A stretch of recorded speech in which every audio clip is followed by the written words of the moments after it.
All right, hello and welcome everybody to the Interactive Health and Wellness webinar. My name is Jake Suvak. I'm the Assistant Strength and Conditioning Coach for Nova Southeastern University. So I have a part in working with all of the athletes here at NSU in the weight room. I work with a few teams directly and then oversee our graduate assistants and how they work with other teams.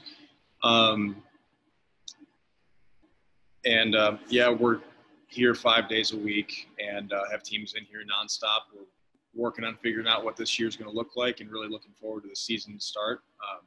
It's going to be a lot different than what we're used to, but it's going to be a fun challenge. Okay. So what we're going to be doing today is talking about how to put together a workout program to do at home while you're in quarantine and may not have the opportunity to get out to a weight room. And you may be getting sick of your routine and what you're doing, or you just might not know where to start. So today, my goal for you is to be able to leave here, go outside, or go to your living room, go wherever, and put together a good workout that's going to be very beneficial for you. So this webinar is offered by the NSU Division of Advancement and Community Relations as a resource to alumni, supporters, and community members. This video will be available on Facebook and YouTube as a resource through the NSU Alumni Association.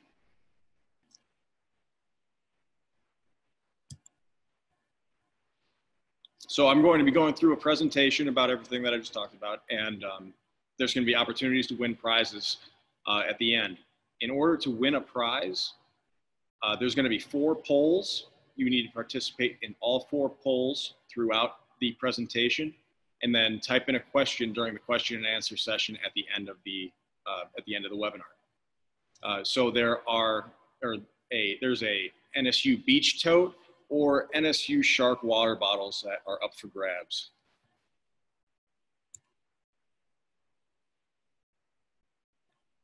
All right, so with that, let's get started. Like I said, this is an interactive health and wellness webinar. My name is Jake Suvak, the Assistant Strength and Conditioning Coach at Nova Southeastern University. And how we're going to start off today is just talking about the different types of movements that you should have included in every workout that you do. One of the most difficult parts about doing at-home workouts is it can be very tough to find a variety of movements. So this is kind of a starting place to make sure you've got one of each of these in each of your workouts that you do. And typically you're going to start with about 3 days a week. Take a rest day in between. If we were just focusing on exercises, maybe do Monday, Wednesday, Friday with a setup like this, and then Tuesday, Thursday for cardio if you're feeling good about yourself. So the types of movements, we've got a push, which is something like a push-up, a pull, which is something like a row or a pull-up, squat, a hinge, a lunge, and a core exercise. So push up, a push movement, is here, down, up. Something like a row can be very difficult to do. A pulling motion at home can be difficult. So what I've always liked doing is using towels as a way to add resistance to that pulling motion. So we've got our towel here. One thing you can do is stand on one end of the towel and hold an isometric contraction. Just pull it tight like that. Or sit down and use your foot to pull back on the towel. Squats, very basic, just coming straight down and back up. A hinge motion is going to be focused on the hips, where you're reaching back with the hips, keeping your back flat. We're going to have very little movement in the knees and really focusing on the hips right here, back, and then right back up. A lunge, where we'll be in a split stance. You can do this stationary or moving forward, or just moving down and back up. Or you can do it moving, alternating sides. And finally, a core. And for the core movements, there's 2 different ways of doing the core movements, where it's an isometric, where you're holding it like a plank, or you can do something concentric, where you're doing something like a sit-up, or a Russian twist where you're rotating. So something like a plank. We'll just be holding this push-up position right here. Or we can be doing something like a sit-up or a Russian twist.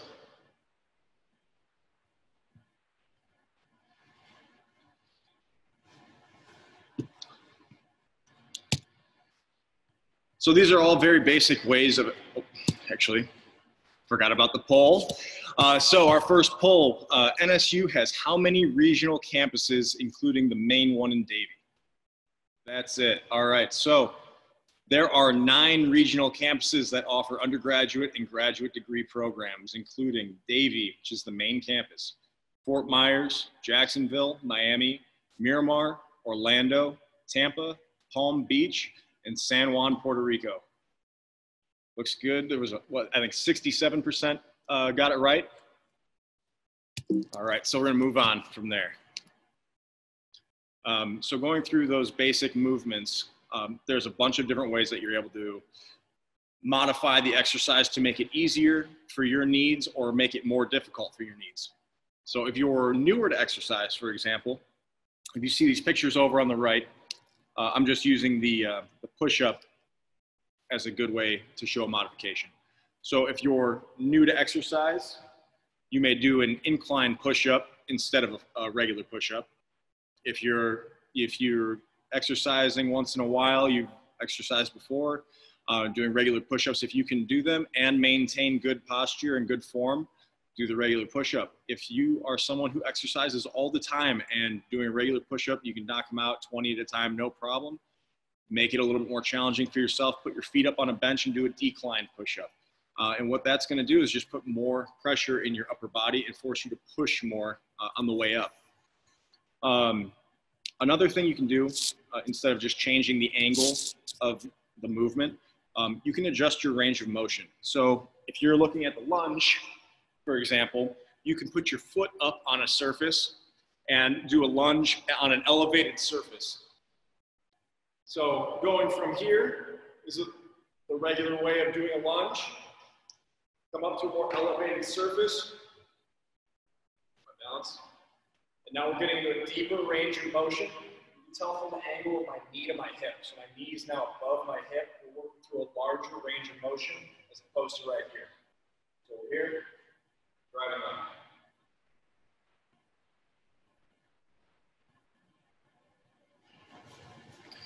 So by doing the lunge on an elevated platform, you're increasing your range of motion.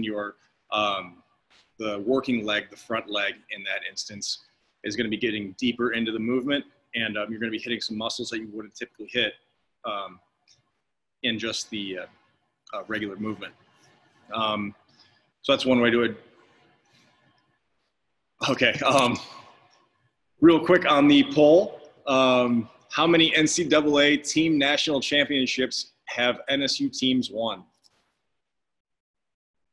And the answer was 8. NSU has 8 NCAA national championships. The women's golf team holds 4 titles. The men's golf team holds 2 titles. The rowing team holds 1 title. And our baseball team holds 1 title. Baseball is also the most recent national champion, happening in 2016. Going back to adjusting the difficulty really quick, some other ways you can adjust the difficulty would be bilateral movement versus a unilateral movement. So an example of that would be a squat, doing just a regular squat, or for example, a one-legged squat. So you can go from doing a regular squat like this, and when all you have is body weight, it can be extremely easy. So you may want to challenge yourself to do something like a one-leg squat. I may fall over trying this. It can be really tough. So we're just here, squatting down, coming back up. On the flip side, if you want to make it easier, you can change the range of motion, where instead of coming all the way down here, you may only come to here.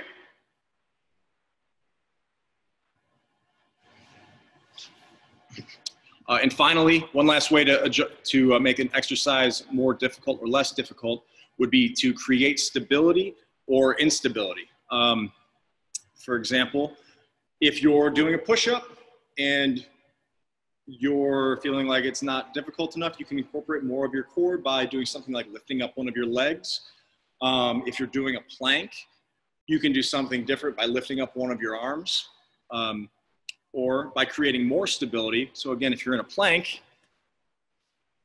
if you're in a high plank up here, hope you can see my arms, you can create more stability by going down to your forearms like this. Or you can create less stability by holding an arm up, or leg, or both.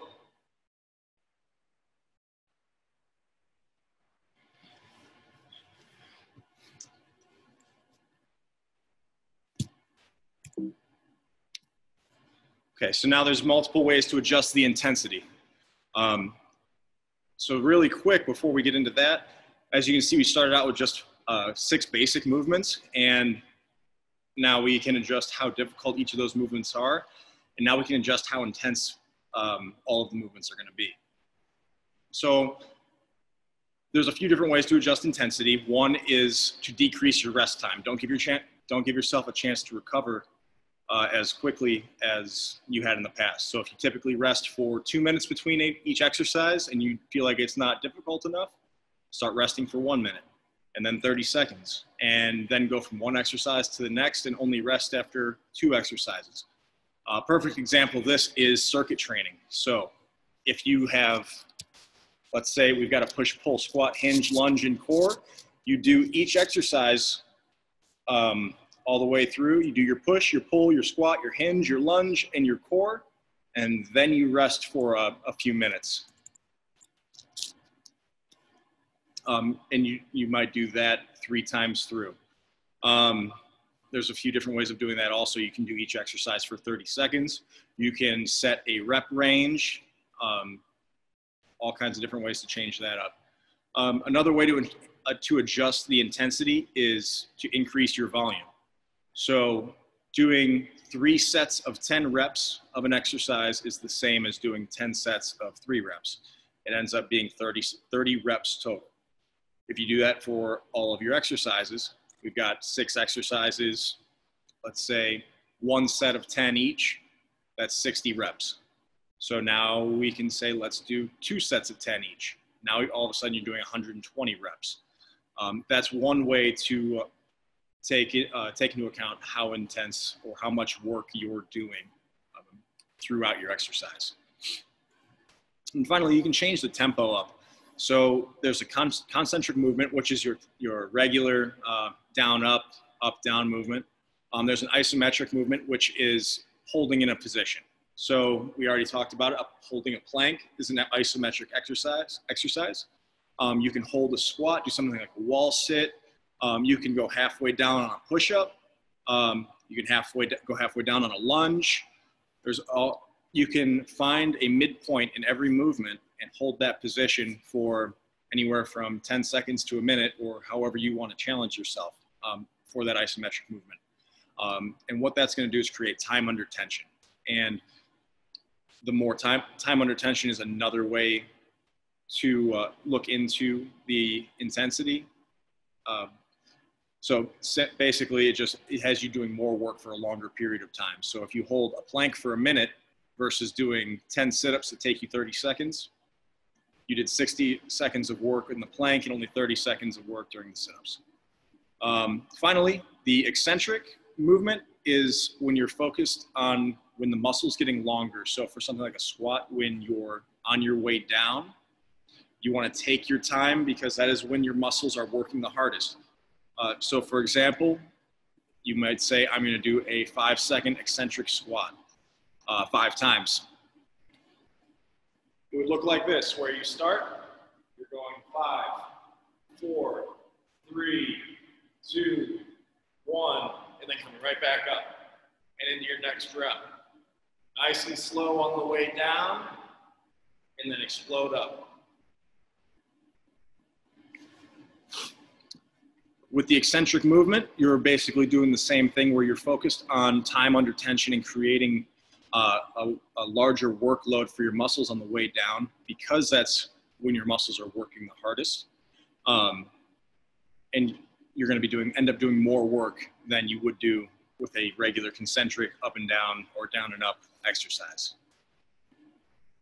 And with that said, let's get into our third poll question, which is how many Scholar All-Americans has NSU had over the years?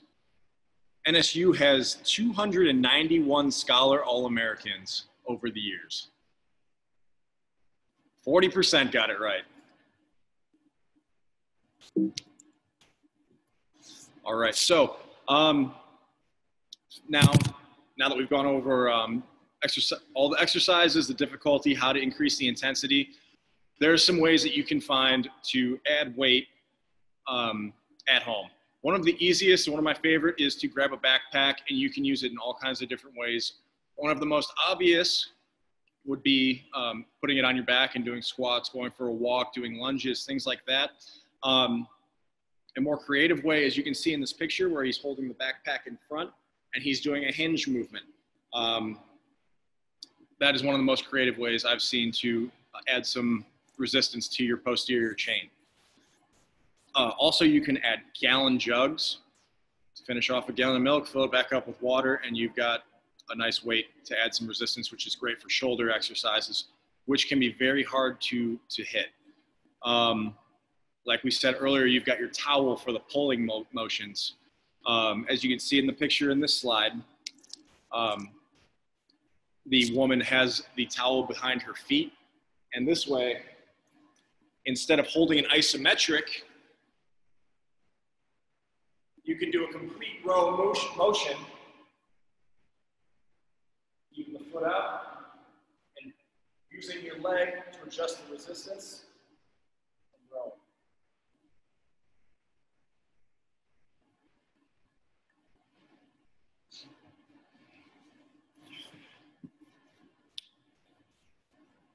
Finally, if you were going to spend money on exercise equipment to use at home, I would recommend using resistance bands. Resistance bands are great because there are so many applications for it. You can do upper body, lower body, hinge exercises.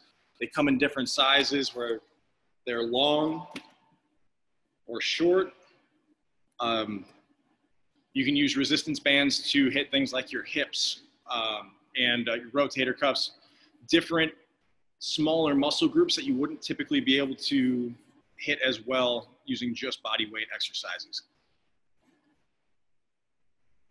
And with that, we will get our last polling question, which is NSU alumni can be found in how many countries around the world? All right.